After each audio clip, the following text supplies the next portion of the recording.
आज का जो टॉपिक है हिमनद। हिमनद जिसे हिमानी कहते हैं।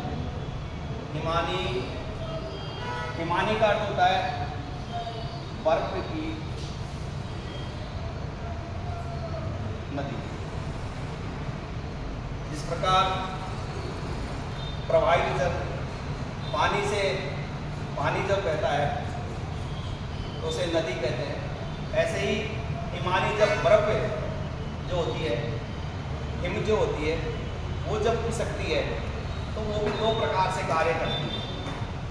जब हिमनद अपने स्थान से एक स्थान से दूसरे स्थान की ओर गति करते हैं तो गति करने से अपरदन होगा, और अपरदन होगा तो अपरदित स्तर रूपों का निर्माण होगा।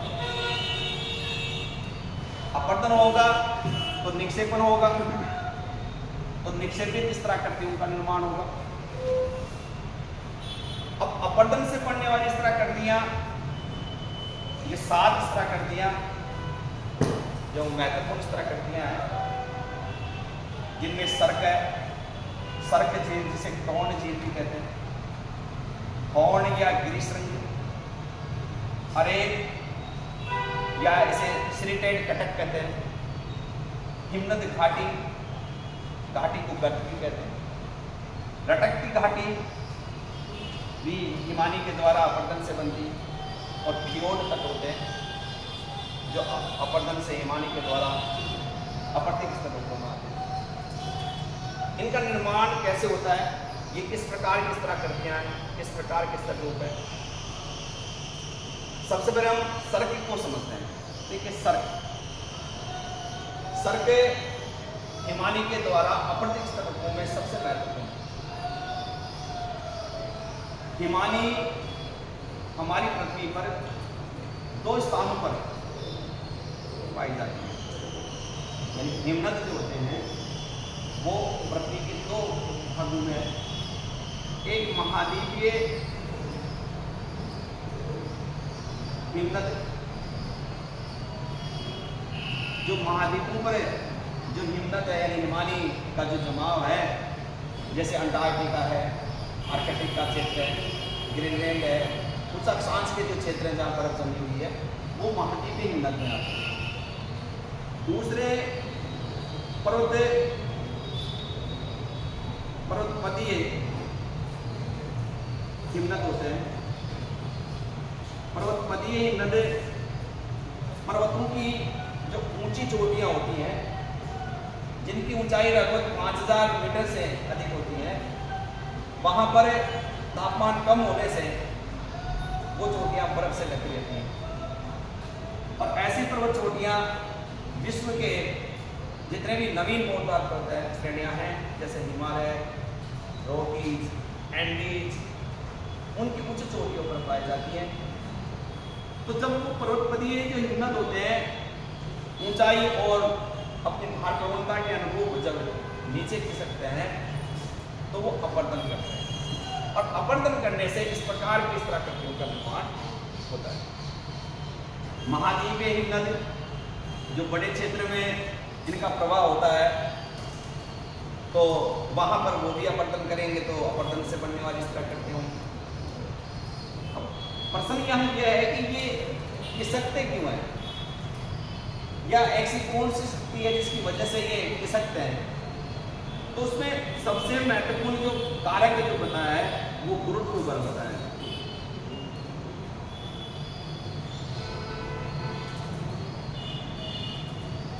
यानी गुरुत्वाकर्षण शक्ति। गुरुत्वाकर्षण शक्ति के कारण पर्वतों की ऊंची चोटियों पर बनी हुई जो हिमानी है वो नीचे की ओर खिसकती है। जितने भी ऊंचे भाग हैं, ये हिमालय की ऊंची चोटियां हैं, केटू है, कंचनजंगा है, माउंट एवरेस्ट है, ये सब बर्फ से ढकी हुई है। और जो बहुत बड़े विस्तृत क्षेत्र में जो बर्फ का जो क्षेत्र होता है उसे हिमनद कहते हैं, और ये हिमनद गुरुत्व बल के कारण या गुरुत्वाकर्षण के कारण घाटी की ओर खिसकते हैं। जब ये इनका प्रवाह नीचे की ओर होता है तो उसे हिमानी के नाम से जाना जाता है। हिमानी का मतलब हो गया हिम, बर्फ की नदी। हिम यानी बर्फ की नदी, जो बर्फ की नदी है उसे ही हिमानी कहा। अब जब ये नीचे की ओर खिसकेंगे तो नीचे जो पहाड़ की चट्टानें हैं, जो पर्वत है, मिट्टी है, कंकर पत्थर है, चट्टानें हैं, उस बर्फ के दबाव के कारण वो भी खिसकेंगे। एक प्रकार से अपदर्शन होगा, आपस में घिसेंगे और घिसने से उस पर्वत का जो भाग है, जो चोटी का भाग है, इस चोटी का जो भाग है उसमें एक गहरा गड्ढा बन जाएगा खिसकने से। इस चोटी के ऊपर एक गर्त बनेगा। क्या बनेगा? गर्त। जैसे वहां ये पर्वत की चोटी है, अब ये हिमानी बर्फ यहाँ थी और यहाँ एक गड्ढा बन गया, किससे? हिमानी के रगड़ने से, खिसकने से ये गड्ढे ऐसे गड्ढे बन गए यहाँ। ठीक है, इस प्रकार के जो गर्त होते हैं, उथले गर्त होते हैं, उन्हें सर्क नाम से बुलाते हैं। सर्क कहते हैं। ये किससे बने? अपरदन से, हिमानी के घर्षण से बने। पहाड़ की चोटी, पर्वत की चोटी, उस पर छोटे छोटे गर्त जो पाए जाते हैं, छोटे छोटे गड्ढे जो पाए जाते हैं, जो हिमानी के खिसकने से बने, उन्हें क्या कहते हैं? सर्क। अब देखिए ये सब चीजें कर्म में लिखी है हमने। अब इसी से आगे की प्रक्रिया, आगे की जिस तरह करती है वो इसी से आगे बनेगी। अब हिमानी नीचे खिसक क्या आ गई? ये ऊपर जो गर्त था उसको बड़े तो बर्फ से ढकी हुई थी, अब वो बर्फ पिघल गई और पिघलने से क्या बन गया? पानी। पानी भर गया इसमें, उस सर्क में। उस सर्क में क्या भर गया? पानी। और पानी बनने से उसको कहते हैं सर्क झील या पौंड झील, क्योंकि वही जो गड्ढा था उसमें हिमानी का जो बर्फ जो थी, उस बर्फ का क्या बन गया? पानी।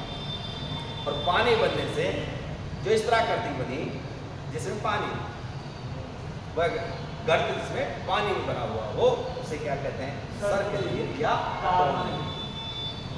अब यही हिमानी और अपरदन करेगी, जैसे ऊंची चोटियों पर जो है खिसकेगी, इधर भी खिसकेगी, इधर भी खिसकेगी, और ये जो चोटी है ये घिसकर ऐसे नुपुरी बन जाएगी। भाई ऐसे पहले तो इतनी बड़ी थी, ऐसे थी, इस आकार में थी, अब ये घिसके कैसे बन गई?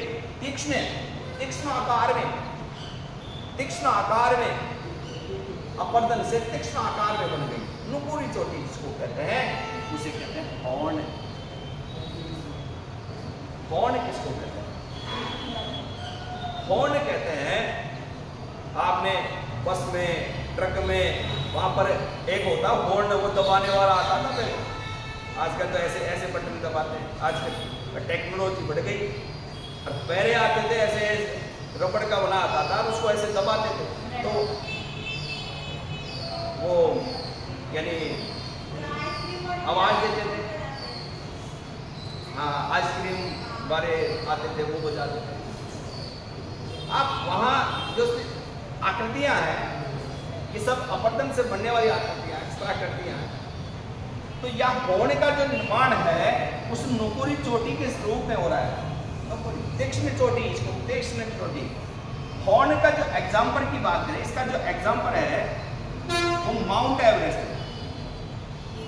माउंट एवरेस्ट यानी माउंट एवरेस्ट जो है, जो हिमालय की सबसे ऊंची चोटी है, जिसकी ऊंचाई कितनी है? 8,850 मीटर।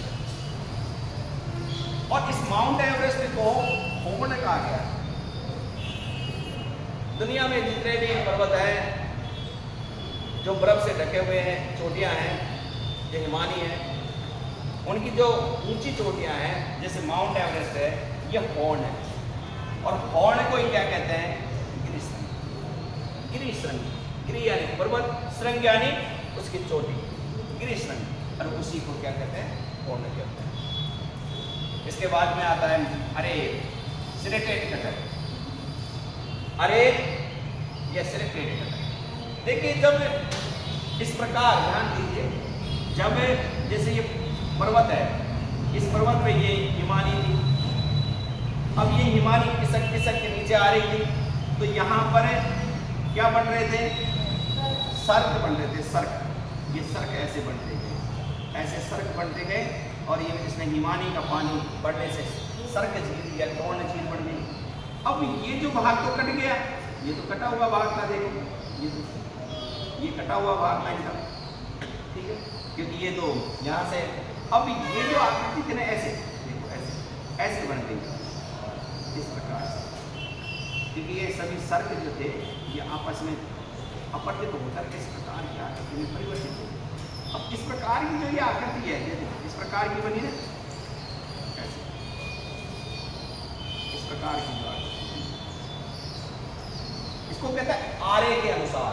आरी होती है, आरी काटने की, उस आरी के समान आरी नुमा आकृति, या हम इसको कंगी नुमा आकृति कह सकते हैं।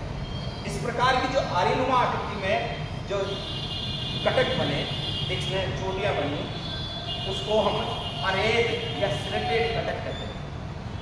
तीक्ष्ण चोटियां आरे नुमा आकृति में, जो क्योंकि यहाँ पर अपरदन से सिर्फ जो ठोस भाग थे वो तो रह गए, बाकी सबका अपरदन होकर हिमानी के साथ वो आगे खिसक गई। और जो तीक्ष्ण नुपुरी चोटियां जो बनी, अरेत जो है नुपुरी चोटियों के एक कटक की भांति होते हैं, तीक्ष्ण कटक होते हैं। ये इस प्रकार की जिस तरह करती है उसे अरेत या सिलेटेड कटक के नाम से जानते हैं। जब हिमानी जैसे ही पहाड़ से नीचे घाटी की ओर आएंगी, तो यहाँ पर अपरदन होता है, ध्यान देना। जैसे जैसे अपरदन होगा, ये हिमानी का जो क्षेत्र है यहाँ पर इस प्रकार से ये और अपरदित होता जाएगा, और यही जो भाग है आपस में टूटकर एक प्रकार से, जैसे ये ऊपर का भाग बना हुआ है और ये टूटकर एक घाटी में परिवर्तित होता है, यानी अंग्रेजी के यू अक्षर के समान। ये जो अपरदन है वो इस प्रकार से होता है, इस प्रकार से अंग्रेजी के यू अक्षर के समान।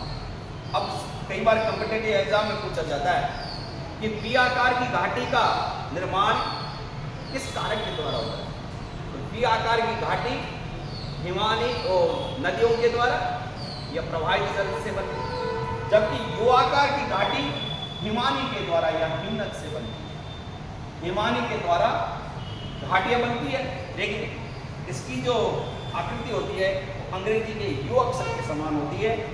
ये वी आकार की तरह नहीं होती है, ये यू आकार की तरह। तो अंग्रेजी के यू अक्षर के समान हिमनद घाटी या गर्तों का निर्माण होता है, जो हिमानी के अपरदन से होता है। अब इसी घाटी में एक घाटी बन जाती है, इसी घाटी में एक घाटी और बन जाती है। जैसे ये यू आकार की घाटी है, सुनना। अब हिमानी इधर से निकली है, ये यू आकार की घाटी है, तो हिमानी आगे प्रवाहित हो जाएगी, लेकिन वो किनारों पर जब अपरदन करती है तो बहुत से ऐसे सब जगह नहीं बनती। जैसे कोई भाग कमजोर है और वो कमजोर होकर यहाँ पर भी यू आकार की घाटी बन गई, ये कट गया। अब ये जो घाटी बनी, इसी घाटी के अंदर घाटी बनी, इस वजह से इस घाटी को रटक की घाटी कहते हैं। कहाँ बनी? यू आकार की घाटी के अंदर, और अपरदन हो गया अंदर, और अपरदन होकर यहाँ पर इस प्रकार अपरदन कर, यानी हिमानी वहां से खिसक गई या अपरदन। अब इस प्रकार की जो इस तरह करती वो क्या है, बात यह है, इस प्रकार की जो इस तरह करती है उस घाटी के अंदर घाटी, लटकती हुई घाटी इस प्रकार से जो दिखाई देती है उसे लटकती घाटी। अब ये बात, ये सब चीजें चाहे महाद्वीप के क्षेत्र हो चाहे पर्वतीय क्षेत्र हो, सब जगह इस प्रकार की इस तरह करके उनका निर्माण होता है। लेकिन हमारी पृथ्वी पे ध्यान देना, हमारी पृथ्वी पे जैसे ये आर्कटिक जो क्षेत्र है, आर्कटिक क्षेत्र पे यहाँ जो महाद्वीप के क्षेत्र है जहाँ बर्फ जमी रहती है, तापमान कम होने से, उच्च अक्षांश होने की वजह से वहाँ बर्फ से ढक रहते हैं, लेकिन उसके पास में समुद्र भी है, जैसे आर्कटिक महासागर है। अब आर्कटिक महासागर के पास में महाद्वीपीय क्षेत्र भी है, और वो महाद्वीपीय क्षेत्र जो बर्फ से ढके रहते हैं। और समुद्र है, जो समुद्र का पानी जमता नहीं है, इस वजह से समुद्र पानी का क्षेत्र है, समझ रहे। इस वजह से उस समुद्र तट पर, उस समुद्र तट पर, समुद्र के किनारे वाले भाग में, समझ रहे, उस समुद्र के किनारे, जैसे ये महाद्वीप है और यहाँ समुद्र के किनारे वाली हिमानी है, अब यहाँ हिमानी अपतन कर दिए और यहाँ एक तट का निर्माण कर दिए जिसे फ्योर्ड तट कहते हैं। क्या कहते हैं? हिमानी जो महाद्वीपीय क्षेत्र है, ये महाद्वीपीय क्षेत्र है, जैसे मैंने बताया आर्कटिक क्षेत्र, आर्कटिक क्षेत्र में यहाँ जो महाद्वीपीय क्षेत्र है वो सागर से, समुद्र से घिरे हुए हैं और ये जो महाद्वीपीय क्षेत्र है ये बर्फ से ढके रहते हैं, यानी हिमानी है। अब ये हिमानी यहाँ से खिसक कर समुद्रों में आती है, अब समुद्रों में आती है तो यहाँ का जो तटीय क्षेत्र है, जो भूमि है वो अपतित होती है और अपतित होके वो यानी एक प्रकार से पिसते हैं। अब उनसे जो तट का निर्माण होता है उन तटों को फ्योर्ड तट के नाम से जाना जाता है, फ्योर्ड तट। अब प्रश्न यहाँ क्या पूछता है, एग्जामिनर यहाँ प्रश्न आता है, ये आया हुआ प्रश्न है यहाँ, इसमें जो कॉम्पिटिटिव एग्जाम में आए हुए हैं, चाहे फर्स्ट ग्रेड का एग्जाम हो, चाहे सेकंड ग्रेड का हो, चाहे रीड का हो, चाहे आप राजस्थान में जहाँ ज्योग्राफी से प्रश्न आ रहे हैं उनमें फ्योर्ड तट कई बार एग्जाम में पूछा गया है। युवाकार की घाटी पूछी गई है, सर्क झील, टोन झील के बारे में अभी पिछली फर्स्ट ग्रेड की जो 2022 वाले एग्जाम उसमें प्रश्न आया था। और लगभग हिमानी का जो टॉपिक है एक ऐसा टॉपिक है जिसमें से जब एग्जामिनर प्रश्न बनाता है तो यानी वहाँ आपको कंफ्यूजन करेगा कि सर्क क्या होता है, होन क्या होता है, अरेज क्या होता है, लेकिन आप इसको फिजिकली यदि पढ़ेंगे ना, प्रैक्टिकली रूप से ये पढ़ेंगे कि इस प्रकार के हाथ पढ़ते हैं, इस पर ऐसे बनती हैं, तो वो चीज़ें यानी ज़्यादा आपको समझ आएगी या वो अच्छी तरह से समझ में आने के बाद दिमाग में भी हो जाती है। क्योंकि ये ऐसे टॉपिक हैं इनको रटना नहीं पड़ता, इनको समझना पड़ता, क्योंकि ये सिर्फ आकृतियाँ हैं, सिर्फ आकृति को समझना है, जो बनने वाली जो आकृतियां हैं उनको समझना। एक बार देखिए, दोबारा से मैं बता रहा हूँ सबको, जैसे सर्क पर्वतीय चोटियों पर हिमानी के खिसकने से छोटे छोटे गर्त बनते हैं, उन गर्तों को गर्त यानी गड्ढे, उनको क्या कहते हैं। और जब उस सर्क में जब उस हिमानी का पानी जो बर्फ पिघल जाए और पानी से भर जाए तो उससे एक छोटी झील बनेगी, तो उसे सर्क झील या टोन झील। अब ऐसे जब हिमानी खिसकती जाएगी, चाहे पर्वत के किसी भी भाग में, चाहे सामने हो या पास में पीछे हो, इस प्रकार के सर्कों का निर्माण होगा, समझ रहे। अब इस प्रकार ऐसे सर्क बनते जाएंगे, हिमानी खिसक के नीचे घाटी की ओर आ रही है। जब ये गर्ते आपस में जब ऐसे एक कटकनुमा आकृति में बनाते हैं, कटकनुमा आकृति बनाते हैं और ऊपर की जो चोटी है वो नुकुरी हो जाती है इसकी, ये नुकुरी चोटी के रूप में बनाते हैं। तो इसकी जो नुकुरी चोटी है उसे हम कौन या गिरीशंग कहते हैं। और यही जब एक पूरे कटक के रूप में या आर्यनुमा आकृति में बनते हैं उसे अरेद या सिलिटेड कटक कहते हैं, सब हिमानी के द्वारा। और जैसे जैसे हिमानी घाटी की ओर आती है तो वहाँ जैसे अपवर्तन करती है और वहाँ पर अंग्रेजी के यू अक्षर के समान घाटी बनाती है तो उसे हिमनदी घाटी कहते हैं या गर्त कहते हैं। अब आपसे प्रश्न यहाँ ऐसे भी पूछेगा कि हिमनदी घाटी कैसे बनती है या गर्त, यहाँ जो सीधा प्रश्न आता है वो ये आता है कि यू आकार की जो घाटी है, यू आकार की घाटी वो किस इस तरह के कारक के द्वारा बनती है, वह नाम देगा प्रवाहित जल के द्वारा, भौम जल के द्वारा, हिमानी के द्वारा, पवनों के द्वारा। बस वहाँ आपको ये ध्यान रखना है कि यू आकार की घाटी हिमानी के द्वारा बनती है, वी आकार की घाटी नदियों के द्वारा बनती है। और इस यू आकार की घाटी में ही एक घाटी और बन जाती है, उसको कहते हैं रफ्रेक्टिव घाटी। यू आकार की घाटी में और घाटी बन जाती है तो उसको क्या कहते हैं। और यही हिमानी यदि महाद्वीपीय क्षेत्र में किसी सागर या समुद्र के किनारे हो, वहां पर हिमानी पिघल पिघल के समुद्र की ओर जा रही है, तो वहां जो तट है उस तट का अपघर्षण करती है और वहां जो तट बनते हैं उन्हें कहते हैं फियोर्ड तट। तो आपसे ऐसे पूछा जाएगा, ऐसे नहीं पूछेगा फियोर्ड तट कैसे बनते हैं, यहाँ प्रश्न पूछेगा कि फियोर्ड तट पाए जाते हैं नदी के किनारे, घाटियों में, समुद्र तटों पर। क्या पाए जाते हैं? समुद्र तट। समुद्र के जो तट होते हैं वहाँ फियोर्ड तट पाए जाते हैं। जैसे हमने पिछला जो टॉपिक था जिसमें हमने नदियों के द्वारा हमने डेल्टा और जरोड़ पंख के बारे में अध्ययन किया था, याद होगा। मैंने बताया था जरोड़ पंख और डेल्टा दोनों की आकृति एक ही समान होती है। हम उसको पंखेनुमा कह सकते हैं, हम उसको शंकुनुमा कह सकते हैं, सिर्फ दोनों के बनने का स्थान डिफरेंट है। क्योंकि जरोड़ पंख का निर्माण पर्वतपदीय क्षेत्र में होता है, पर्वतों के ठीक नीचे होता है। जैसे ही नदी पर्वतों से निकल कर नीचे मैदानों की ओर आती है, वहां जरोड़ पंख का निर्माण करती है। लेकिन डेल्टा समुद्र के किनारे बनते हैं। डेल्टा का निर्माण नदी जब समुद्र में गिरती है तो गिरने से पहले वो अपनी कई शाखाओं में बढ़ जाती है, कई वितरिकाओं में बढ़ जाती है, वहां डेल्टा का निर्माण करती है। इस वजह से या फियोर्ड तट का निर्माण सागर के किनारे होता है। इस वजह से ये फियोर्ड जो आकृति है वो समुद्र तट के इस तरह करती है, जो हिमानी के द्वारा अपरदन से बनने वाले इस तरह। ये ऐसे ही जब अपरदन होता है तो निक्षेपण तो होगा ही, होगा।